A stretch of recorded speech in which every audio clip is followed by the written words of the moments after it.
Korang tahu tak peristiwa 13 Mei 1969? Korang budak-budak lagi tahu apa.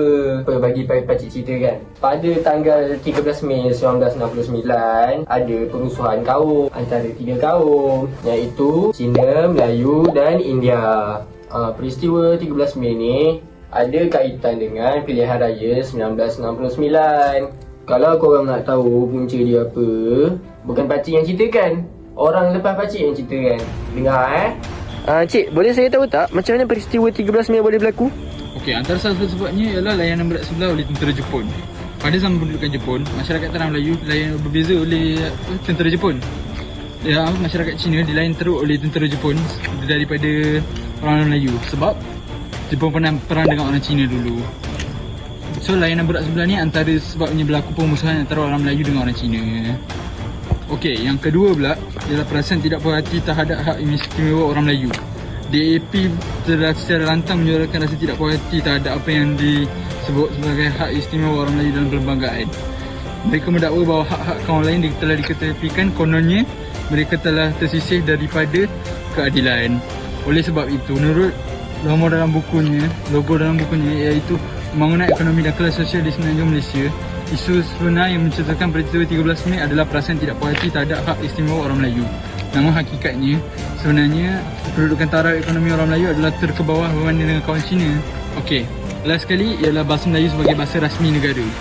Isu bahasa juga tidak kurang pentingnya dalam perjumpaan faktor pada 13 Mei. Berikutan pengisytiharan kemerdekaan Tanah Melayu 1957. Sebuah perlembagaan persekutuan yang telah dibentuk antara lainnya menyatakan dengan jelas tentang kedudukan bahasa Melayu dan bahasa Inggeris adalah sebagai bahasa rasmi negara. Selepas berpuluh tahun merdeka, kerajaan akan mengkaji semula tentang kedudukan bahasa Inggeris dengan tujuan untuk menggugurkannya daripada status bahasa rasmi, dan hanya bahasa Melayu sahaja diiktiraf sebagai bahasa rasmi. Untuk capai tujuan itu, pada 31 Ogos 1967, kerajaan telah mengadakan pelbagai kegiatan bagi tujuan memperluaskan penggunaan bahasa Melayu. Cik, boleh ceritakan lagi tak apa yang berlaku pada tanggal 13 Mei 1969? Boleh. Dia kejadian ini disebabkan oleh dasar perintah pecah dan perintah British yang diamalkan oleh penjajah lah, iaitu mengingatkan beberapa faktor. Konsepnya adalah untuk menjurangkan ekonomi rakyat-rakyat di dalam tanah Melayu inilah. Contohnya orang Cina yang terutamanya tinggal di bandar dan terlibat dengan perniagaan dan perkembangan dalam bandar lah. Mereka juga memiliki aset ekonomi yang tinggi lah. Contohnya kedai-kedai dan sebagainya lah, tanah-tanah di bandar. Sementara itu orang Melayu banyaknya tinggal di luar bandar, di kawasan perairan, iaitu seperti Perijatan, Nelayan dan sawah padi, begitulah. Dan kegiatan ekonomi orang Melayu dan India bersifat sara diri, di mana berbanding orang Cina, dia di bandar akan mengikuti putaran ekonomi lah. Dengan ini, keadaan yang terjadi ini menyebabkan kelemahan ekonomi dalam masyarakat di tanah Melayu lah, dan mengakibatkan jurang tersebut di antara setiap kaum dan menyebabkan iri hati lah. Selain dari itu, saya rasa kaum Melayu banyak yang beragama Islam dan kaum Cina yang menganut agama Buddha dan Taoism, Confucius, sementara kaum India yang menganut agama Hindu dan juga sebagainya, ada yang akan menganut agama Kristian, dan setiap kebudayaan akan berbeza seperti orang Melayu, orang Cina dan orang India lah. Jadi sifat-sifat perbezaan budaya, agama menyebabkan ketidakfahaman lah antara satu sama lain, dan menyebabkannya mencetuskan peristiwa 13 Mei tersebut lah. Dan akhir faktor punca-punca yang terjadi ni juga saya rasa adalah perbezaan aktiviti ekonomi yang dijalankan oleh setiap kaum lah, yang mencipta jurang dengan kaum-kaum di luar bandar dan di bandar, sebabkan persaingan yang tidak bagus lah, bersifat kompetitif dan menyebabkan kebencian ataupun sifat kecil hati gitu lah. Dan di akhir ini ramai kaum Melayu yang di luar bandar agak cemburu dengan kaum Cina yang di bandar dan menyebabkan pertumbuhan masalah-masalah disebabkan oleh penjajah yang mendorong mereka menjadi sebeginilah akibat ekonomi yang tidak terkawal. Itu saja. Berdasarkan peristiwa 13 Mei ni, apakah iktibar yang kita boleh ambil? Saya ada 3 pengajaran yang saya boleh dapat daripada peristiwa ni.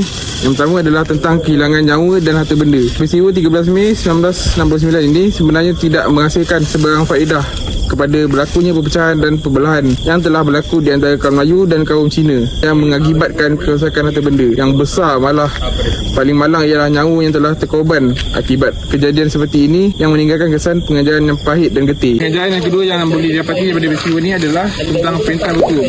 Selepas berlakunya peristiwa 13 Mei 1969, kerajaan terpaksa mengeluarkan perintah bertuah yang disebabkan oleh kekacauan dan perpecahan antara kaum. Ini bertujuan untuk mengawal keselamatan rakyat dan mengembalikan kestabilan negara.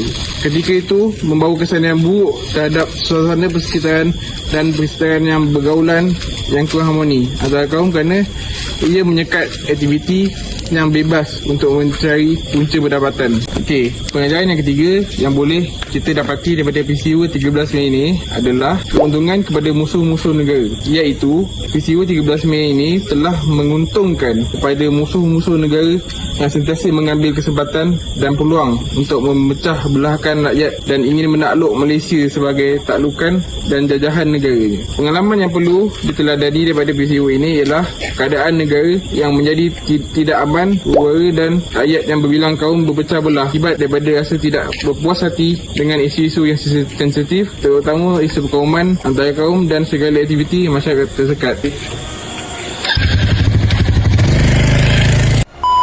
Daripada peristiwa 13 Mei 1969 ini, ianya menjadi pengajaran kepada kita bahawa sebagai rakyat Malaysia yang berbilang kaum, kita haruslah mengamalkan sifat bertolak ansur, sifat hormat menghormati antara satu sama kaum lain dan menjauhi sifat-sifat sebagai berdengki dan beriri hati. Ini adalah untuk memastikan bahawa kita dapat hidup sebagai perpaduan yang bernasional dan aman. Pengajaran yang kedua pula adalah keadilan ekonomi. Keadilan ekonomi ini dapat dibuktikan berdasarkan daripada tragedi 13 Mei yang membuktikan bahawa perpaduan kaum sukar dicapai sekiranya mendapat kadar kemiskinan yang majoritinya berdasarkan satu kaum sahaja. Oleh itu, satu dasar pragmatik dasar ekonomi baharu DEP telah digubalkan oleh kerajaan. Dasar ini merupakan satu dasar jangka panjang yang mempunyai 2 objektif, iaitu untuk membasmikan kemiskinan tanpa mengira kaum dan menyusul semula rakyat Malaysia. Terima kasih. Kesimpulannya, peristiwa 13 Mei 1969 bukan saja dicatatkan sebagai sejarah pertelekaan kaum, malah ia turut memaparkan rahsia-rahsia pembinaan negara bangsa yang mencakupi bidang politik, sosial serta betapa pentingnya integrasi nasional. Andai kata petanda-petanda yang diperoleh itu gagal dimanfaatkan, sudah tentu cita-cita negara Malaysia untuk menjadi negara yang makmur dan maju menjadi bayangan sahaja. So korang dah dengar kan macam mana 13 Mei berlaku. So pakcik boleh pergi dah lah. Ciao.